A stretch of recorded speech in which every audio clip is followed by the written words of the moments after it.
This episode of the Party Loaded podcast is proudly sponsored by Audible.com.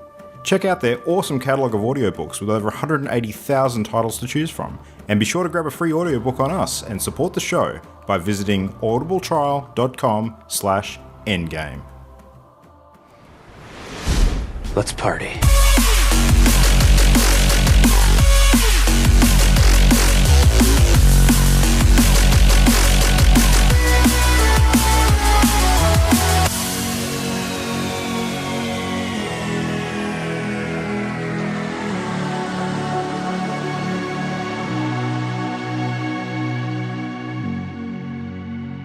Hey everybody, welcome back for another evening of Party Loaded. It is the video games podcast where we talk about all things fun in the world of video gaming. It is Tuesday the 20th of February, and tonight we have myself, Luke Ritalik.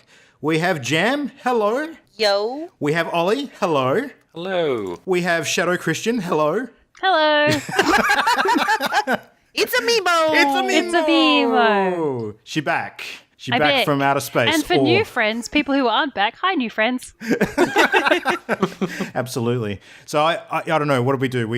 I'm just trying to think back to previous show lore. We would have had to get a crane tug or something to pull you back from the bottom of the ocean, defrost you from the carbonite, and here you are, or something like that. I don't know how that works. I am very lost. I'm so confused. Oh, yeah, what cool. happened while I was away? Luke took we a lot of just drugs, did apparently. drugs. You lot of did drugs. drugs, right? It's Yeah. just Luke. No, I've been on fire lately. The segues have been strong. No. Kids and your drugs these days. Yeah, so I've been keeping tabs. I've been listening to the show. yes, you have. I've we know. heard your shenanigans, Oliver. Yes. Hey. Should we budget a bit of time now for you two to sort each other out, or what's going on? No, that's all right. Ollie knows what he did. I We already rubbed his nose in my it. It's defense, fine. my No, it's not a partner gave defense. me that. It's not. Nope. And you know what? When Jam said it, like whatever episode it was, when she said like, it's like saying I have a black friend Christian- or I have a gay friend. Christian mentioned that. Yep. That's not an excusable defense. Nope. Cool. Like, okay. valid. There's no still justification. Valid, All right, so meta discussion aside, Welcome back, Christian, Mimo. of course, is not with us tonight. He should be returning next week. Welcome back, Mimo. Great to have you on Thanks. tonight for a bit of Thanks. a chat about something that we all enjoyed greatly this week. So really hanging out for that. That's going to be a lot of fun. But in the meantime, because it's been a little while since we last caught up, do you want to give us a bit of a recap on some of your recent gaming? What's been going on? What have you been Oh playing? my goodness, I've been playing a lot of games. So I played Hellblade: Senua's Sacrifice. Oh, yeah. But I thought I was quite a bit of a way through that, but apparently I'm not. So yeah, it's not going great. I don't want to spoil it, but for those who've played the game, not going great. So we'll see. It's a beautiful game and very lovely to play on my PC. The thing that plays against me playing it is that it's not a social game. So if you guys are up for playing games, I'm always going to choose that over playing that. So I put that down. And also a little game called Monster Hunter. Yep. Just spent a small amount of time in there and was probably about 20 to 30 hours in before I realized I was playing WoW on a console. So, Well played. yeah, pretty much. I was like, I just had this realization. I was online. I'm like, oh my God, I'm in WoW. Like, this is what happened. Why have I done this? I've done it again. I found an entirely new franchise to be obsessed with. This is brilliant. Monster Hunter has been a lot of fun. And when people tell you that it's a complicated game, it makes it sound like it's in its negative. But the fact that I could have played it for as long as I already have and still, like the last time I played it, be realizing things about the game that I didn't realize and should have known the entire time, but it hasn't impacted my enjoyment, is a big plus. The game's nuts, and you guys have talked about it stacks already, but it's big fun. I do enjoy it. I love playing it online when people are online. I like teaming up with Simo and Jam. That's super fun. Yeah. So, quick question for we you on rock. that. I'm really curious because I know that one of the things that draws you to these sorts of games, in particular, is the social online sort of persistent world nature of the game. But given the style of like the gameplay and the combat especially, do you think that for you this could potentially, and I'm only assuming that you haven't had a lot of experience with the franchise, correct me if I'm wrong, do you think that not this at all. would be a gateway to Dark Souls style games for you? Do you think that would actually work? Dark Souls is too hard. No. Like, this is still achievable. Like, it's difficult and it's good, but it's not like punch your face in. And like, I've never played Dark Souls, so I guess maybe potentially. I But have. Dark I'm Souls of isn't the same social though, opinion. right? Dark Yeah. Souls is solo. Have you played number 3, Jam? I can't remember. I don't think so. I think it was number 2. Number 3 is much more forgiving, so... It's not about forgiving. It's just, for me, I appreciate that people enjoy a challenge, Yes. but I like the other stuff too. The rinse and repeat, like doing...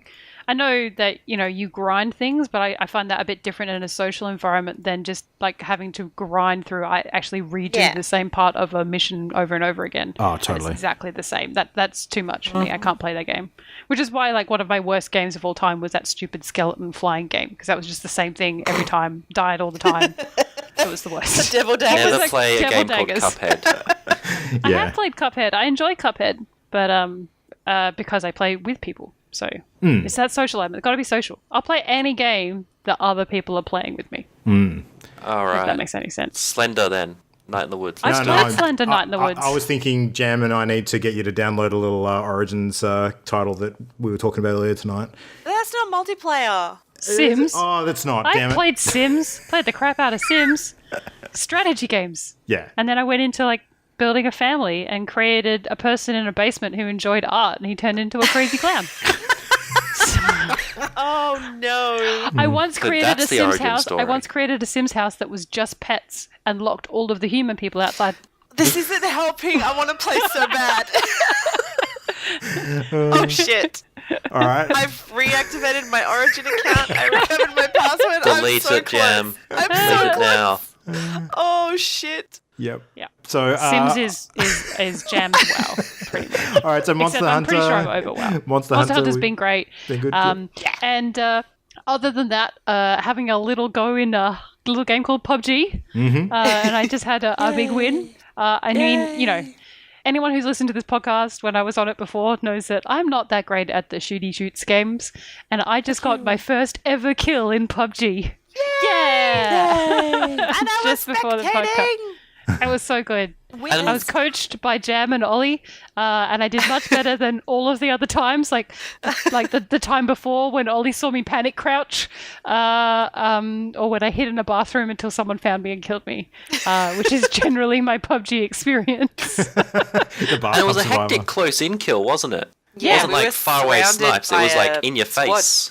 Yeah, we were fighting each other. I jumped rather than ducked, even though I was told to duck. My instinct is to jump because that's what you do in Monster Hunter. Is duck, roll, jump, dive. No dagger combos in this game. No dagger combos. No cool off the wall tricks. None of that. Just solid fail. So I killed someone and then was hiding, and Jam's like, "Quick, heal up!" And while I was in the heal menu, someone saw me and killed me. So, yeah, sad faces. But yeah, so PUBG is still a solid game, and I enjoy it for spurts of periods of time. I could not spend a whole night playing it. It needs to be like the warm-up game or the wrap-up game. But I like the changes in it. Like, I love jumping through windows. Oh, It you is do. just the most fun. Fuck, So that was something. It's an extra escape vector for you, so of course you'd yeah, love it. so Jam. That's so not why. I haven't played PUBG since they introduced the vaulting, let alone jumping through windows part, which I assume came in at the same time. But Jam, Ollie, and I were playing, and I had discovered that when you jump through the window, it makes this really satisfying glass smash. And even though you're supposed to be quiet and sneaky and all of that, I was really enjoying the glass smash. Jam had passed, unfortunately, and was spectating me. And a couple of times while she was still with us, she had seen me like jump through windows with no warning and thought she was being attacked. So when she was spectating me, I jumped through a window into this like one of those little guard towers on PUBG. And I stopped, looked at the door to exit rather than, and then looked at the other window and went, "Yes, I'll jump through the window." And Jen's like, "Oh my god, why did you jump?" I jumped I was in just- through one window and out the other. I was narrating to let Ollie know so he didn't panic. I'm like, Ollie, yep, she's gone past a perfectly good door. Yep, she's going out the window. Yep. Yeah, More There it glass. is. Yep. That's There it memo. is. It was always glass smash. Was that Imogen? Yeah. So It is was this me. a potential strategy, like with the not wearing shoes thing, where you can actually hear people coming if they've got boots on? Like, do you think it would be worthwhile hiding in a building, shooting windows out, so that if you actually try and escape when someone's coming in through the front door, they're not going to hear you? Is that going to be a thing? Yeah, that's I definitely used a the thing. noise to my It's definitely a advantage. thing. I jumped out a window on the top floor. I smashed it, but landed near the door. They heard me, so they were all running downstairs to head out. But I headed around and then back up the stairs behind them. Yeah, Nice. yeah. And hit That was again. that was pretty Yeah, good. there was some Benny Hill shit for a while. We That's did great. some great hiding. The in one toilet, and they saw me, and I shot at them, and then they panicked and ran away upstairs to do something. So I just left that toilet and went into the next room and closed the door. I'm like, I'll be fine. I'll be fine. I'll be fine. Oh, God. Panic. Good fun. Yeah, I enjoy being the canary in that game. I'm all for it. There's definitely a limit to how long I will loot, and I generally end up just wandering around while Jam and Ollie argue about scopes and other things. And Ollie's always like, "Do you have a, I don't know, insert name of type of gun here?" And I was like, "I don't know. I have this. What does this do?" So I'm that teammate. Everybody. Yeah. Nice. Would you like this? No, one gun. One gun is good. Yeah, I have this. Is that good? Yep. Okay, I don't need two guns. There is no situation where I'm fighting someone and can switch guns. That's not that's not happening. It also doesn't matter if it's long range, short range, burst fire, any of that. That's irrelevant at this stage. Although just gonna get now sprayed. that I've had my first kill, I'm obviously great at the game. So Yeah. Not that I expect it to happen, esports, but here you come. I'm super curious to see whether you approach PUBG differently if you're playing it on Xbox, Memo. I think it seems that might actually be a better fit for the style of play that you favour. But I don't know. maybe. I don't know. It depends where everyone else is playing, really. Like, I'm just Yeah. not going to play PUBG on a console that no one... I'm not going to play with the internet. The internet is not a nice place. Nope. So I'll play with friends. Especially in PUBG. Especially in Yeah. PUBG. Yep. Well, from that kind of shooty shoots to another kind of shooty shoots, I want to talk about a game I got to play during the week, which is something that I've been actually jonesing for a while, because I bought it last year and then couldn't play it because it wouldn't run real well on my old computer. So, long story short, got a new computer a couple of weeks ago. Decided to take a brief break from Monster Hunter and play this because I've been really looking forward to it, and finally cracked in proper to Wolfenstein 2: The New Colossus, and ripped through in the course of 2 days and finished the damn thing. So I got to say, this game was spectacular, and Ollie and Jam, you have to play it at some point because it That's is the plan. awesome. I will. Yeah, I am definitely going to. yeah. It is. Things I could say about it, and I can make a couple of comparisons to the Doom remake here because it was also done by Machine Games. Compared to Doom, it's a lot more story-centric. Like, you get a lot of cutscenes in this game, and it's almost like sometimes the gameplay levels are kind of to separate the story scenes a little bit, as opposed to the story scenes separating the gameplay levels, which I'm totally okay with because the characters in it are awesome. Like, every single one of them, you kind of want to just see the next thing that happens with them. It's really, really cool. As white and vanilla a character as BJ Blazkowicz sort of could be, he's really not. Like, a lot of stuff goes on with him during the story, which is intriguing. And without spoiling anything, there is an event that happens during this game where things take a rapid turn, and you're just like, holy shit, what is going on with this story? I do not understand anymore. So there's some interesting bits for sure, but it's ridiculous. Like, the game's about killing Nazis. It's about, rescuing America from the Nazi regime. How far they get with that, I'll let you play and sort of determine what happens there. But there is some ridiculous shit that happens with this game. Like, you've seen the E3 trailer from last year, Yeah. like the weird sort of drug sort of scenes. Hilarious. And, yeah. One thing I will say is that some of that footage that you would have seen from E3, depending on choices you make during the gameplay, you may or may not see those clips. So, because there's actually the story branches depending on, and this actually goes back to how you play Wolfenstein, the New Colossus, because there's events that occur in that game that, similar to how the Witcher series works, like, you actually, at the beginning of New Colossus, you have to tell the game what you decided in the previous title, and then it'll actually give you the branching story path according to those decisions that you made in the last chapter. So, of course, you can tell it like the opposite of what you actually did. It doesn't really, check your previous game files or anything like that. So you could, in theory, play through both versions. But yeah, like, there's different characters in your orbit, essentially, that do different things. So it's really, really cool. But man, there's just it is ridiculous in good ways and ridiculous in bad ways. There is a scene where, and this is in some of the gameplay, the trailer clips that you've probably seen. There's a scene where your heavily pregnant wife is basically throwing grenades at Nazis, shooting double-handed assault rifles, and basically ripping her on fire top off and getting coated in the blood of her enemies, like in the middle of just the most ridiculous, gore-drenched, like gratuitous violence and nudity scene that you've ever seen in any game, and you just have to stop and go, "This game is ridiculous." It sounds like a Wednesday. Yeah. Oh man, but can recommend. Just don't play it with any kids around. That is for sure. It's not a kid-friendly game in the slightest. But yeah, I think. I mean, it is definitely the second chapter in a trilogy. There is some stuff that they're clearly building up for the third chapter. And, if I was a betting man, just like the original Wolfenstein, there's going to be a Mecha Hitler at some point. It's got to end up that way. I'm pretty certain. I mean, the devs have said as much in some of the interviews they've done, so we'll wait and see. I'll be surprised if it doesn't go that way. But, yeah. You know how Matt last week sort of said play the game on like an easy mode to get all the story because it's a ridiculously hard game? I got to say, I didn't find it as hard as the last one.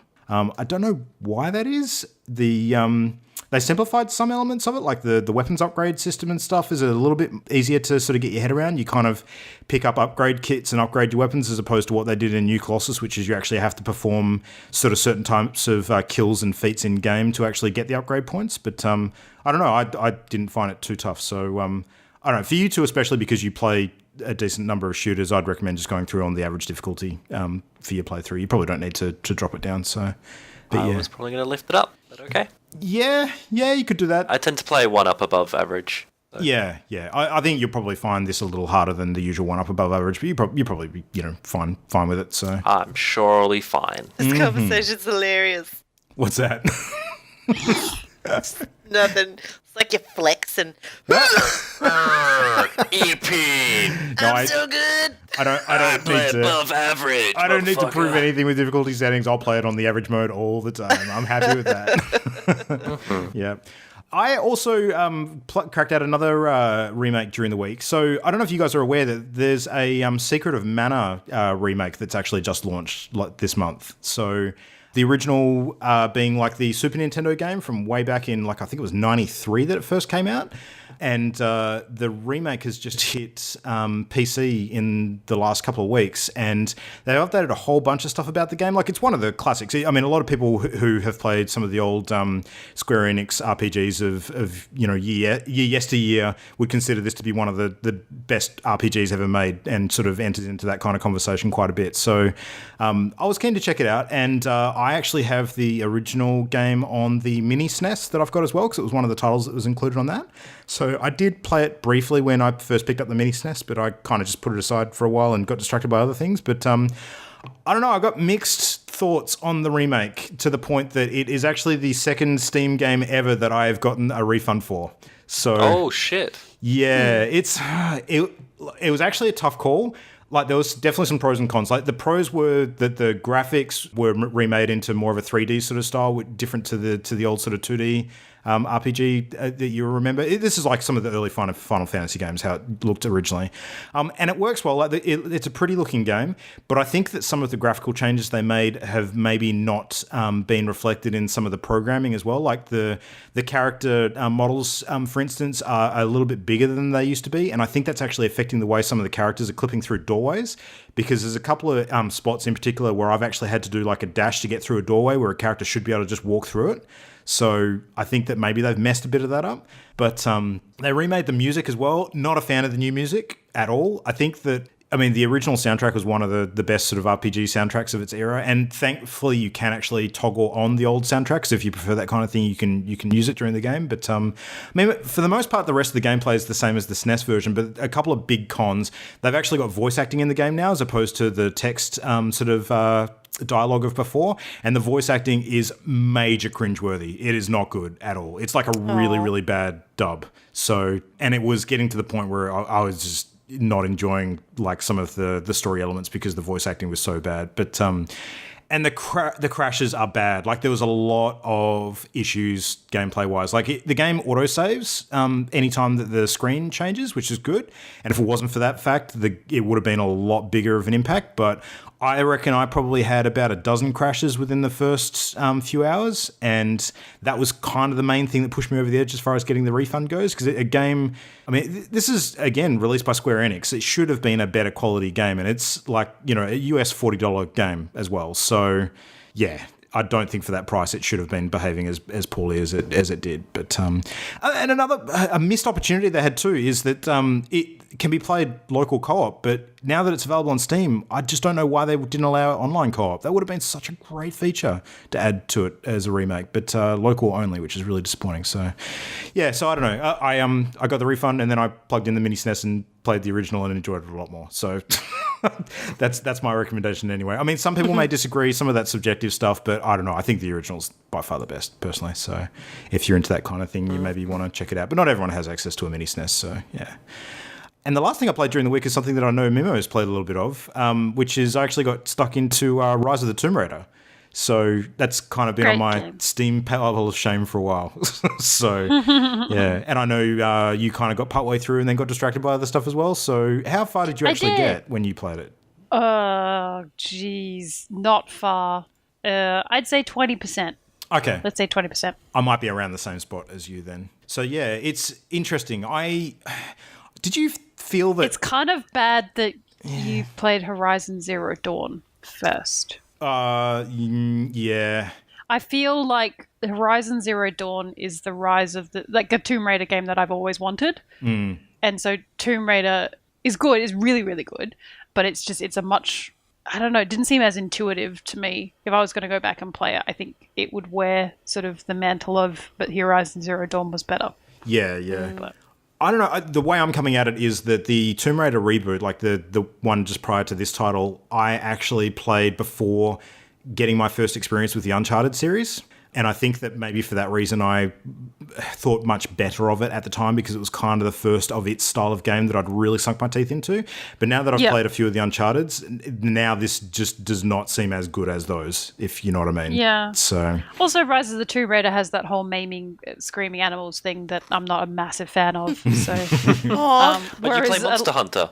Monster Hunter, like they're fabled beasties, and in Horizon Zero Dawn, it's like quick, like you don't like limp around following this bleeding, screaming deer while you're trying to figure out the crafting system to try and kill it, humanely. It was awful. Scarred for life. Listen back to episode whatever that was for Mimo's mental breakdown at playing a game and following a screaming deer throughout the woods. That was awful. Yeah.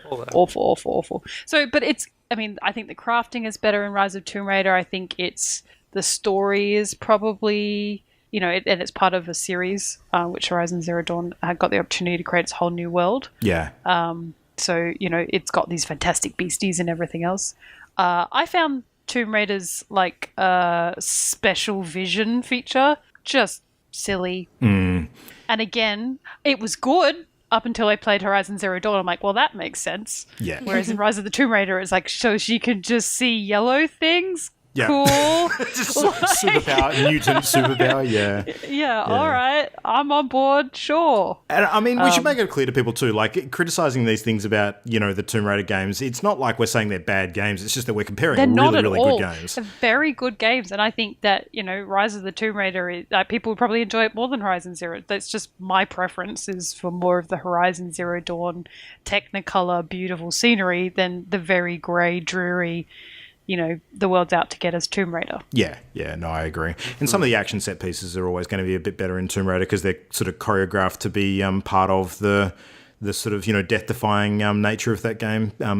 Constantly you're feeling like you're about to fall off a mountain or get caught in an avalanche or something like that. So, yeah, no, it's super cool. It's frenetic, that's for sure. I do enjoy, learning languages and stuff. That's pretty cool. Yeah, that's a nice feature. I do like that as well. The research and history side. And, Horizon Zero Dawn had a little bit of that, but Rise of the Tomb Raider has actual history. So it's Byzantine, and then it goes into you can follow all this stuff and figure out what that means. And yeah, so that's pretty neato. If you're a history buff, Rise of the Tomb Raider is for sure for you. Mm-hmm. Yeah, absolutely. So yeah, I guess I kind of wanted to get the one off my pile of shame, and because there's heavy rumors of the next Tomb Raider game, maybe us sort of seeing what's happening with that in the near future. So I don't know if it'll be out this year, but I think we'll probably see a trailer at the very least. So kind of wanting to get this one done before that happens. So I'm caught up. So feeling good about that. I think I'll probably finish it this week. It doesn't look like I'll take a huge amount of time to rip through that now that I'm motivated. But yeah. The new movie's coming out soon. Oh, yeah, that too. Good point. That's a really good point. So, yeah, I'm curious as to how much of the actual game beats that they've taken for that movie. I get the impression there's maybe a couple of things, but not a whole bunch. But I don't know. We'll see. We'll see. Looks good. Maybe it'll be one of the very small number of video game movies that are actually decent. We will see. What do you think the chances are? We shan't hold our breaths. No. Yeah. Probably safe. Yeah. Anyway, so moving on to other actually impressive stuff. Have you guys seen the latest on the Nintendo Labo stuff? A couple of interesting things dropping during the week. There was a couple little of bit. Mostly just bit. I saw that the actual physical kits went out in some stores, so we're actually starting to see what they actually look like, and people are actually getting their hands on them, which is cool. Like everyday people, not just YouTubers and Twitch streamers. Yeah, exactly. There was wait, no, you can't do that. Isn't Nintendo the do not stream our stuff person? They are, but I don't know how they can Stop Labo. Well, it's going to be tricky because they are very, very tight on YouTube content in the sense that any game Monetized, footage tends to sort of be DMCA by them pretty quickly unless you're part of the Nintendo Creators program that they do. But given that the Labo stuff will be sort of, a real life environment capture footage of people in rooms with the items, I don't think they can police it in the same way. It's not like you're ripping game footage directly off a screen. So let's wait and find out. yeah, that's going to be an interesting one. I'm not sure about that. But the thing that I picked up on during the week from reading a bit about the what's going on with it is they've revealed like a bit of some of the increased scope for Labo and started talking about this thing called the Toy-Con Garage. Now, basically what it is, it's a line of software that that each of the toys, when it launches, is going to have its own minigame, right? So, people plug the controllers into the cardboard creations and they'll sync them up the Switch and there'll be a whole bunch of things they can do. Now, Toy-Con Garage is a feature that's available from the software's main menu, and it's been sort of shown off at a couple of press events that they've done over the last couple of weeks. But it is basically, you can add to it by connecting different actions and reactions of your choice with the controllers and map them to the existing Toy-Con projects. So you can actually change the way that the physical cardboard interacts with the controllers, and that actually gives you more creative sort of leeway to create your own interactions and your own ways that things can work together. And one of the examples they've given is you've seen the motorbike handlebars, which are one of the kits that they showed off in that first video. And there's the remote control car, which is one of the ones as well.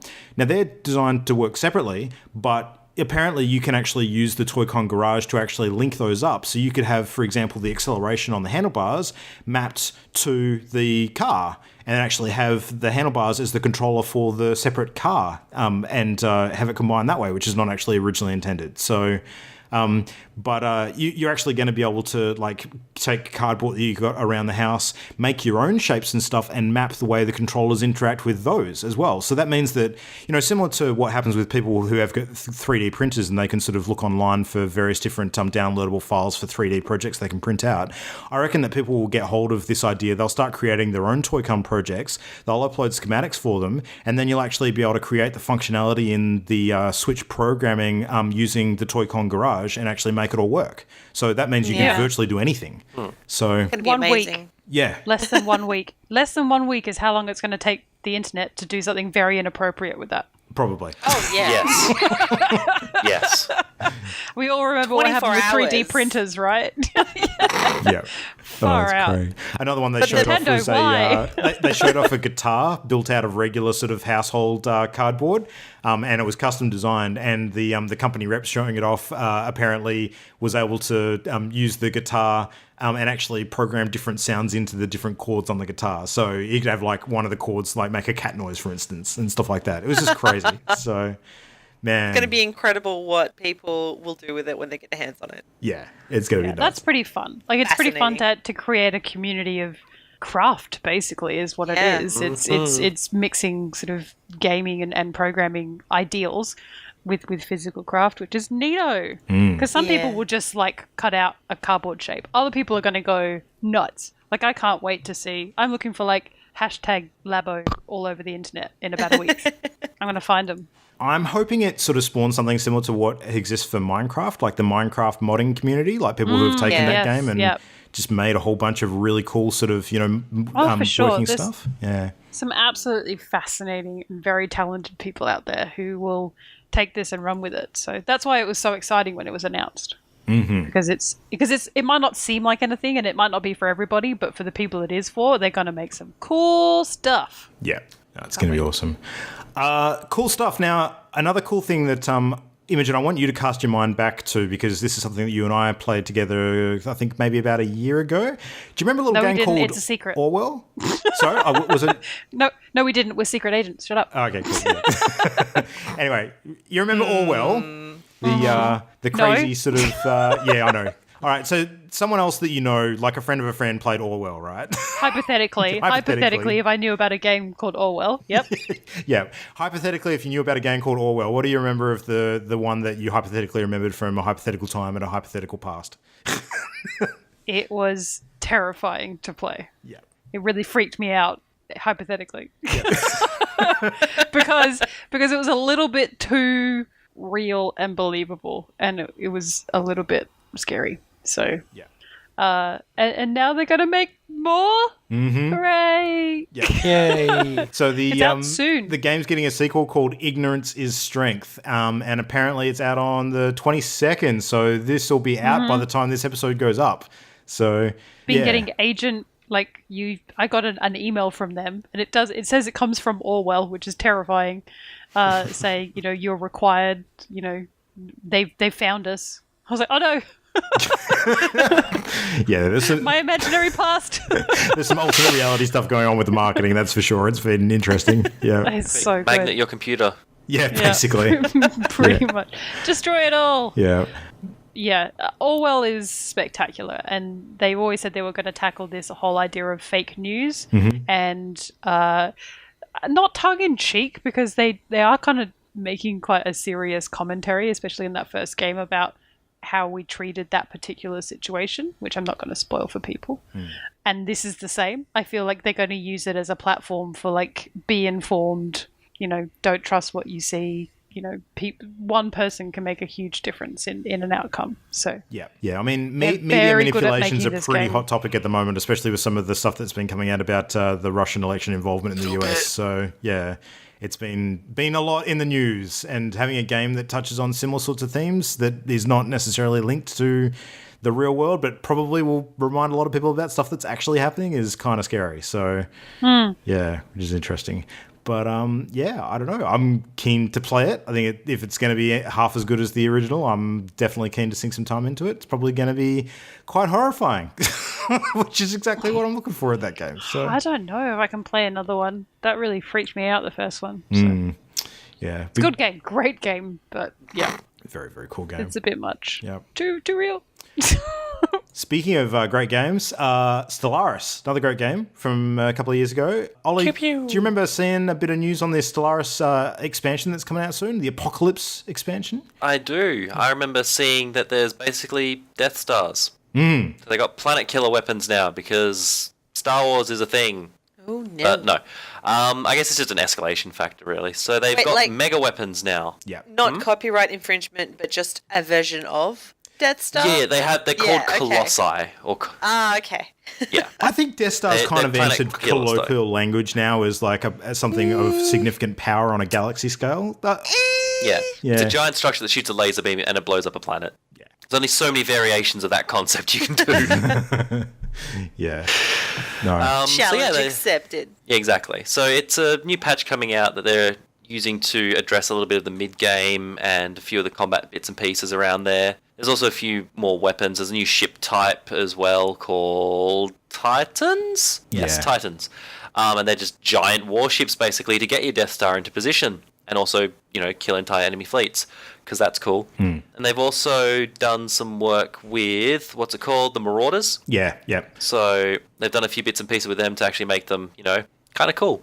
Yeah. So I am intrigued. I don't know. It's been a long time since I played Stellaris, to be fair. A really fucking long time. Well, the fact that they're looking at addressing the mid game with this expansion in particular fills me with a lot of hope, because that was probably the biggest issue I had with Stellaris when I played it. So it's a really fun game. That's about when I dropped off. Yeah. Did you actually play it, Jam? How much time did you sink into it? Hold that thought. Yeah. I'll have a look. Okay, cool. I remember I got to about 80 hours, and by that point I was getting a bit sick of the way it was progressing, which, 80 hours is 80 hours. That's still a whole bunch of gameplay. But a lot of that time was the game idling in the background while I was doing other things, because there was a lot of downtime between activities. So, yeah, I don't know. I'd like to go back to it. I think a good friend of ours, Jason, has been playing a bit more of it lately, and he's spoken about some of the changes and improvements they've made over the last year or two. So he's speaking highly of it. I played 5 hours. 5 hours? Oh, wow. Okay. Makes me seem like a crazy person. All right. I think something else was released, and again, social games like Mimo. Yeah. I just get dragged away from these single player ones. Yeah, it's true. But yeah. By me. Yeah. Yeah, but this patch is going to be a free one. Then Apocalypse will come after the patch, because the patch will sort of bring the game into 2.0. And then Apocalypse is launching on the 22nd of February later this week as well. So again, should be out by the time you listen to this episode. So a couple of things happening on the same date, which is cool. There you go. So shall we kick into the main topic tonight? Because this is kind of why we managed to convince Mimo to come on and have a chat to us, because we all played a game this week, and I think we all had a pretty good time with this game. So, Mimo, do you want to do the honours? What are we talking about tonight? We played a little game called Florence. It was a game it's distributed by Annapurna Interactive, which are the same people who distributed What Remains of Edith Finch. Gorogoa. And Gorogoa, and so many other great things. They were a really great publishing studio who are focusing a lot, I think, on narrative and really story-rich games, which is awesome. But Florence is a game that I tried at PAX, and so did you, Jam? Yeah. Question mark? Yeah. I think we all did, didn't we? I didn't, but I think saw Luke the did. ladies play. Luke got Yeah. Gorogoa Yeah. on his iPad, and we all sat down. Yeah. Yeah. It is a beautiful, albeit short game, available on iOS, soon to be released on Android, according to their website. So you can play it on iPhone or iPad. I played on iPad.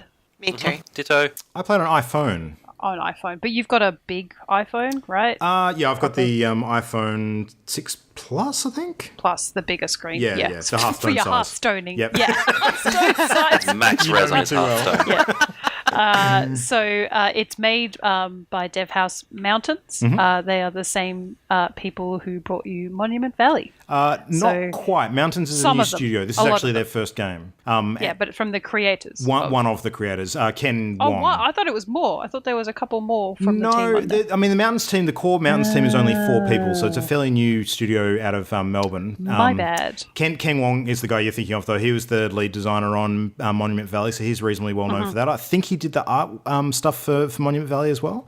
But the rest of the team, there's Kamina Vincent, who's the producer, Sam Crisp, who's doing programming, and the other name that some people might recognise was Tony Kokoluzzi, who is the lead programmer and also was the lead developer on Cuphead. So he's moved to Australia now, and he's working with Mountains. So just, Cuphead, just a little game that a couple of people might know. Honourable mention as well too in this game, which we'll get into more detail, but the music is by Kevin Penkin. Yes. And the music for me is probably one of the many standouts for this. So it was released on Valentine's Day. It is a narrative game about love, first love to be precise. Yeah. And it's $4.49 Australian on App Store currently. And I feel like it's well worth that. I know that a lot of people aren't really for paying for, especially games that are relatively short. My playthrough took about an hour and a half. I don't know how long everybody else took playing through. About an hour. 40 minutes. Yeah. Oh, wow. My first Speed playthrough run. was about an hour and a half. Sorry. My second playthrough was about 40, 50 minutes. So, yes, I've finished it twice. That gives an indication what I'm going to think about the game. So, yeah. So the most beautiful thing about Florence and what will strike you almost immediately is the art style, which is really well done, very graphically led, very, very strong, bright sort of colours, and colours really used in and throughout the game as an indicator of emotion, which is interesting. But the most wonderful thing about it is the mechanics they use to tell the story. So I don't know that I've played a narrative story game other than What Remains of Edith Finch and not felt on rails. Like, it still felt interactive, even though you knew that, you know, everyone's having pretty much the same experience. It was one of those, I mean, Luke, you've played it twice, so you're the only one of us who's going to know for sure. But I feel like I didn't at one stage feel like next. Like I wanted to interact, I wanted to play and take moments and time and everything that it did. Yeah. The way that they introduced different mechanics, so it's not the same mechanic reskinned, it's different ways of interacting with the story as well. Yeah. And sometimes the demo that we played at PAX didn't have a lot of the polish that the final version had, obviously. And one thing that the one that PAX didn't have was the little indicators, the little grey indicators that were like, hey, you can swipe the screen here. That was so I remember tasteful. Yeah, it was so well done. Like, not an arrow or an interruptive, like, press here, slide up, or, you know.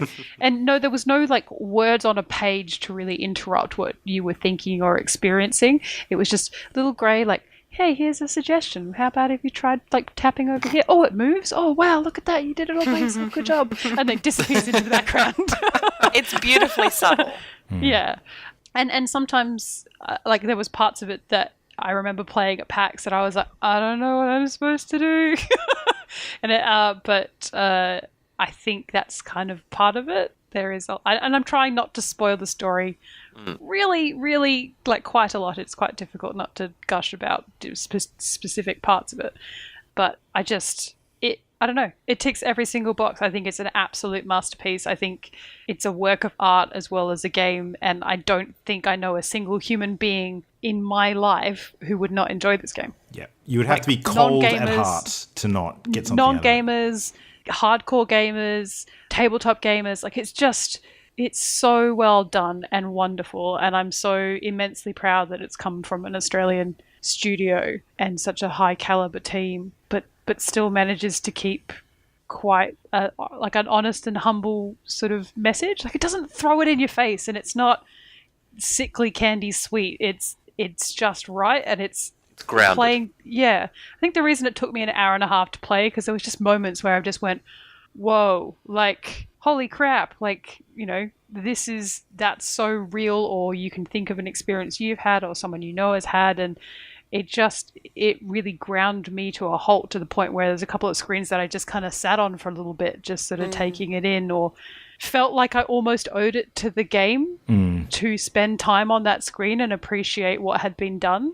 And that's what I got in Edith Finch. It's like I felt like I had to spend time in certain places out of respect for what the story was trying to tell me.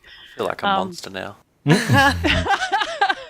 45 minutes. No, I mean, see, I still think 45 minutes is a valid playthrough, Ollie. It's not, I think as well, you know, there's a lot of parallels in this game that I would draw to sort of parts of my own life. So if you're not necessarily having those experiences, then that's fair. I get what you're saying, though. Like, there was a lot of screens where, even though, you know, obviously to get through the game, you do need to progress at some point, but the game never makes you feel like progression is the goal.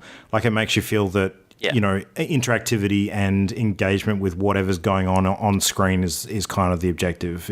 And you don't feel like there's any kind of pressure or rush to continue on past the point that you're at. So, and the magical thing too is that it does all of this without any voiceover and very little text on screen. Yeah. Is there any text besides which is numbers? Incredible. I don't think there really was. No, there is text in labeled, the mother conversation. There's titles on some bits and pieces. It's very little, and it's remarkable because you've got this story and you feel like you know these characters and what they're going through, and it's all been portrayed through the art style and the animation and the sound. It's remarkable. Yeah. I don't think we want to go into too much detail on the individual mini games to sort of spoil anything, but there's one that we have spoken about on the show before, which we can probably use as an example, which is the speech bubbles bit. Because I think that's probably a good example of how they use the minigame mechanic to actually sort of tell the story and convey emotions. So, it's also in this short ad for Florence. So if you were going to Google it, you're going to see it anyway. Yeah. So, the whole idea being that you're actually having conversations with another character that you're sort of, developing a relationship with, and the game sort of takes part with you dragging like puzzle pieces into speech bubbles to sort of continue the conversation. As you grow closer to the other person, the number of pieces that you need to drag into that speech bubble to sort of complete the conversation gets less and less. So the sort of, the emotional link being that it becomes easier and easier to converse with this person, and then eventually you're on the same page to the point where, you can just drag, one or two objects into the bubble, and, the chat becomes effortless almost because of how comfortable you are. So, which is that's absolute genius. I've never seen anything like that before. So there's a term for it, and I forget it, so I can't sound smart anymore. But it's the term where the progression of game mechanics mirrors the narrative. So if someone can remind me of that, that'd be fantastic. I used it a few episodes ago. Ludonarrative. Ludonarrative dissonance. Nice. That's the one. Yeah, where gameplay mechanics match the pacing of the narrative, and that conversation thing is a perfect example of that. And the game does it throughout all of its mini little chapters. Yeah. Like it always has that flow that mirrors the narrative, which is why it works so well. And it also, it's not, the way that the mechanic is used quite cleverly later in the game as well, I think, to really reflect emotion in situations. And I've got that, as Jam said, no words, just colours, shapes, everything on a screen, and we make it sound like an episode of Play School, but it's just there's definitely a couple of bits which are but they're fun. Like you and I talked Mimo about one particular screen where there's a creative activity where we spent a whole bunch of time in that screen. I feel like that's where a chunk of the time difference may have occurred in our playthroughs. Maybe. I'm just going to put it out there. Probably. It was good. It's I can't, there's no other word for it than masterpiece for me. The music is perfect. It's background, it's feature, it's tells a story. I had it on, I finished playing and just sort of sat there with my earphones in, doing other things after I'd finished playing the game, but listening to the music. Is the soundtrack available on loop? I think so. I saw somebody on Twitter had like OST, like I've looped this, blah blah blah, but I don't know if it's like available. But if you look up at Kevin Penkin, one word, Penkin, he is the genius behind the music. Cello and piano. Yeah. Two favourite instruments, and there's like, pa, pa, pa, pa. It's like, yep, keep hitting me with it. Love it. As soon as I heard that cello, I don't think I stopped crying after that point. It's just astounding. And I'm almost in a way, I was playing through it last night and thinking, I'm so glad. Like, I remember at PAX it being like this oasis. Like, I sat down in that bright yellow beanbag with an iPad, like covered in all of my loot and all of the stuff that was happening. And we'd had a hectic day and everything else. And I sat down. I remember taking off the headphones after I played the demo and just, I don't know, in this weird sort of zen place. And I'm glad the demo only took us to where it did, because I don't think I would have been in that zen place anymore. Zen gone. They would have needed like tissues and all sorts of stuff happening in there. So it's not a fairy tale sort of style narrative. It's a real narrative. Like, I think it's very relatable for a lot of people.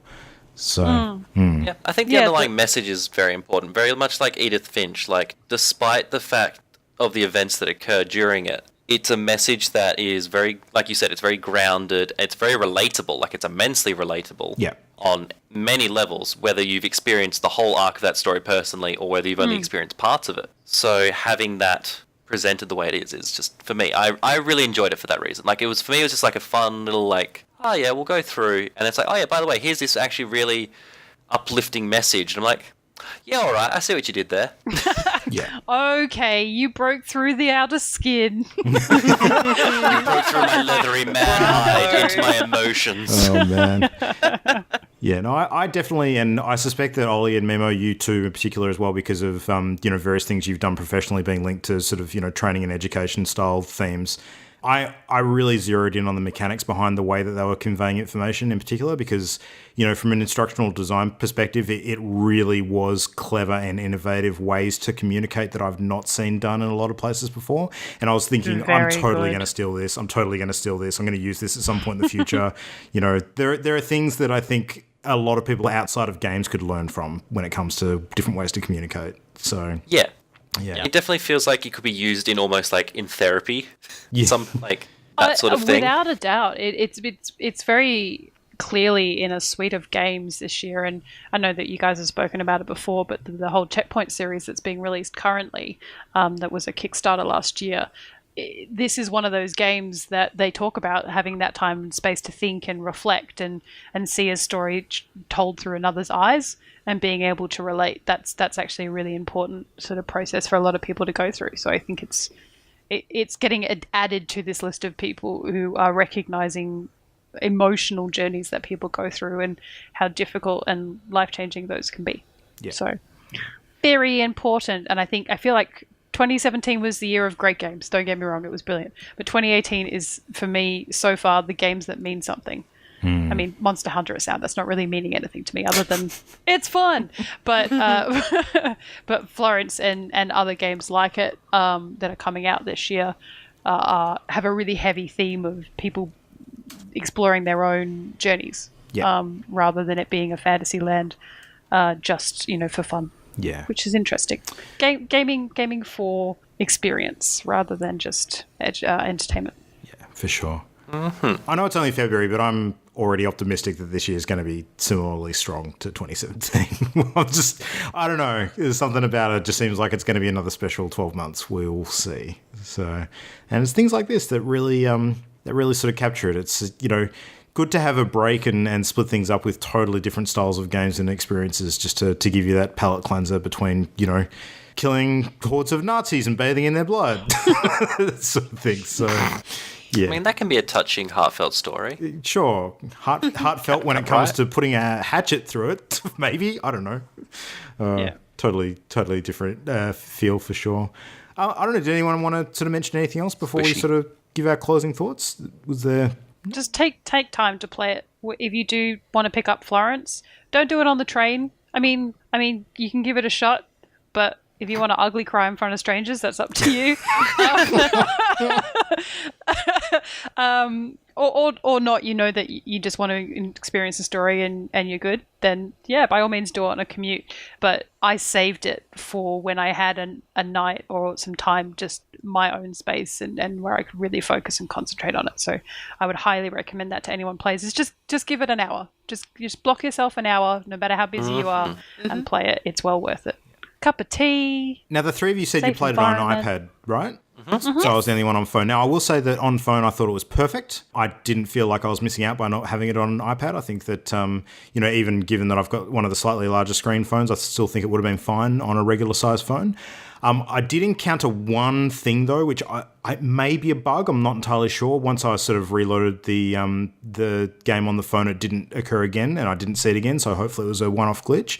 But there was one point where I was actually having a conversation similar to the speech bubble thing we were talking about before, where the camera's perspective actually sort of shifts slightly left and right as the conversation goes on because it's a slightly more heated engagement.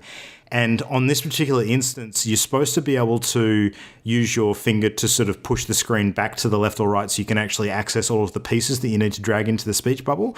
I found at one point that function actually locked and I couldn't move it, and there was actually a piece that I couldn't access to drag back into the speech bubble, so it actually blocked me from progressing. So fortunately, I was able to get over it by reloading the game. So again, I'm hoping it's a once-off, but that was just one thing that occurred, and I'm sure that wouldn't have been an issue on iPad. So that was my concern on the phone, is that there's a lot of functionality in Apple devices now to swipe in left, right on the screen and up and down. And I was worried, having played the demo on an iPad, that I would actually accidentally do that and trigger something on my phone and interrupt my experience. So that's why I chose iPad. That was the only instance where it happened, though. And I think that, to a certain extent, it was actually good that it was on phone and didn't use the entire real estate available on screen, because it actually had that extra feel. It's the same on the iPad. Oh, is it? Okay. So it does move from side to side off screen? You have to shift the screen across, yeah. Right, okay. All right, interesting. I didn't encounter any issues, so hopefully that was just a hiccup. I'd suggest suggest it's really well optimized for phone then, if that's the case, because that was definitely the only time where it felt like it was even remotely a thing. So,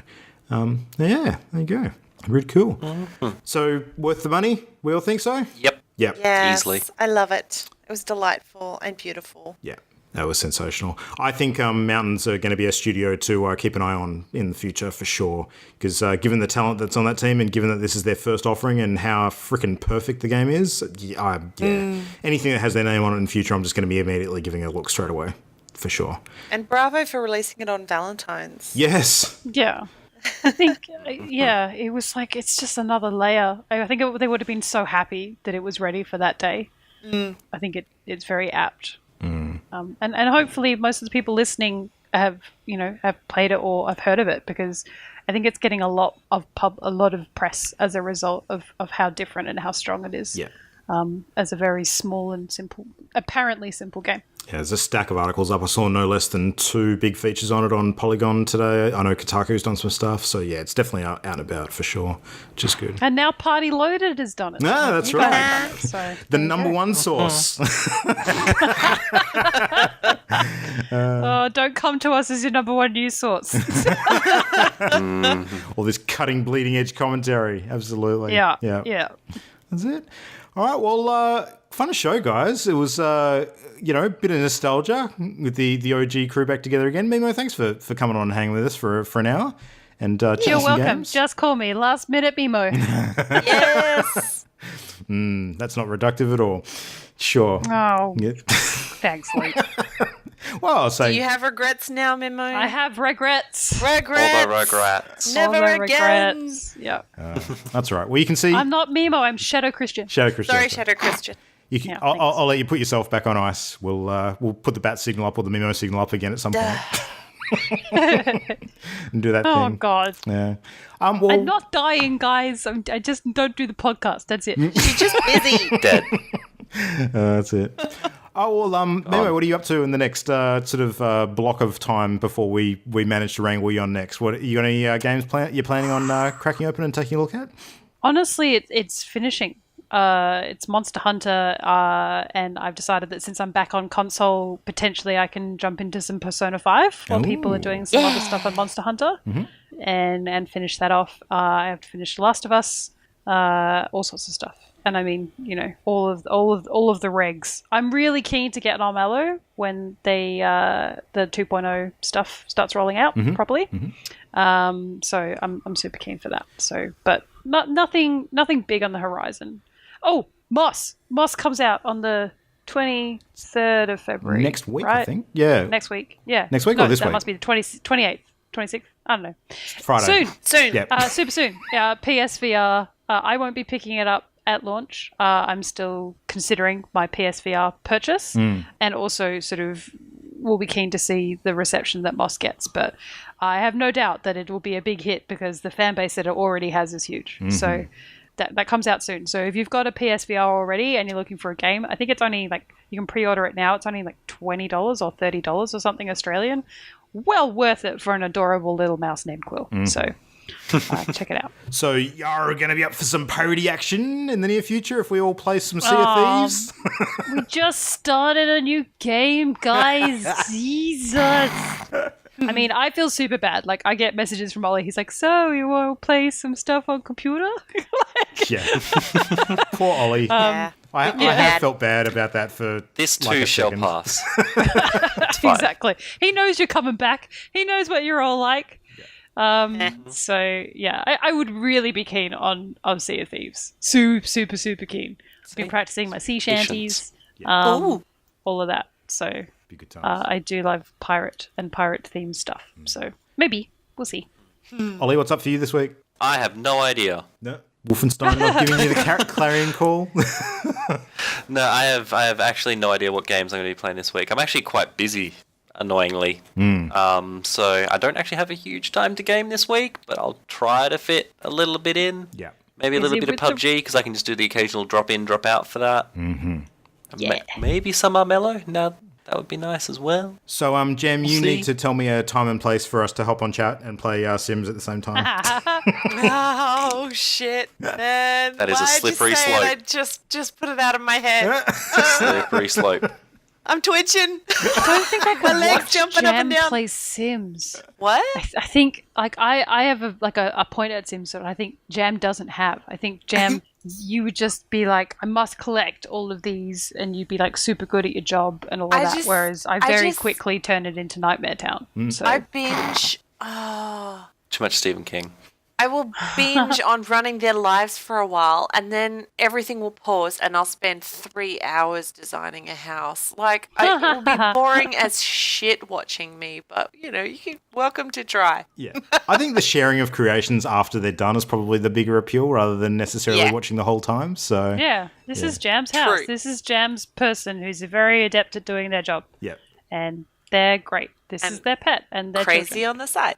and all of that. Yeah. It's a So bit. this And is the this is gravestone her- of their this first is- house, yeah, and they had those 2 kids, and then they slept with the alien, and then that created that half-breed, and then they hooked up with that person next door. Yep, And interesting. then I had to put the lotion on its skin and I got the hose. And now she's dating the ghost again of her first husband. It's very interesting. Oh, I God. always manage to have Sims that are just really unimpressed with their lives, even though I've worked really hard. So I'm like, screw you guys. Let's see what you like suck. reality. You need some perspective in your life. Let's burn your house down. Jesus. Have fun in that pool with no steps. Forever. Jesus. You two are fucking scary. Mate. Oh, no. Oh, dear. Oh, that'd be funny. Yeah. All right. Well, anyway, on that nightmare fuel note, Yeah, that's a terrifying note. let's call it an evening. Thank you, everybody, again for joining us. If you want to get in touch with us to let us know what you thought about the show, you can hit us up at the usual, which is mail@partyloaded.com for our email. We're on Facebook. Just look for Party Loaded. We're on Twitter at Party Loaded Show. And, of course, you can see video evidence of all of our fun and frivolity on our channel on YouTube, which is youtube.com/channelendgame. And I don't know. Who knows? We might do some Sims content at some point. Who knows? Anything's possible, I guess. See some crazy shit on there. All right. Well, anyway, thank you, everybody, for joining us. Thanks again for Mimo returning for a brief bit of fun. We'll do it again soon. But for now, everyone have a great week, and we'll see you again in 7 days. Good night. Bye, internet friends. The Party Loaded podcast is a Channel Endgame production. For this and more great gaming content, bookmark channelendgame.com.